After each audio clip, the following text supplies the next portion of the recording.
সালমান খান ও রাশমিকা মান্দানা বর্তমানে ব্যস্ত সময় পার করছেন তাদের নতুন সিনেমা সিকান্দারের শুটিং নিয়ে। এরই মধ্যে শরীরচর্চা করতে গিয়ে পায়ে গুরুতর চোট পান রাশমিকা। এমন অবস্থায় বিমানবন্দরে তাকে দেখা গেছে। সেখানে নিজের পায়ে ভর দিয়ে হাঁটতেও হিমশিম খাচ্ছিলেন তিনি।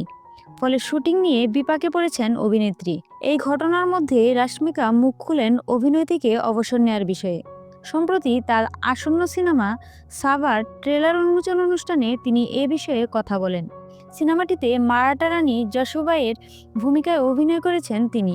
এই চরিত্রে কাজ করার সুযোগ পেয়ে দারুণ খুশি এই অভিনেত্রী। রাশমিকা বলেন, সাভার কাজ শেষ হলে অভিনয় থেকে সরে যেতে আমি প্রস্তুত। আমি কখনো আবেগপ্রবণ অভিনেত্রী ছিলাম না, কিন্তু ট্রেলারটি দেখার পর আমার চোখ ভিজে যায়। ইতিমধ্যে সিনেমাটির ট্রেলার দর্শকদের মধ্যে দারুণ সাড়া ফেলেছে। জানা গেছে সিনেমাটি মুক্তি পাবে আগামী 14ই ফেব্রুয়ারি।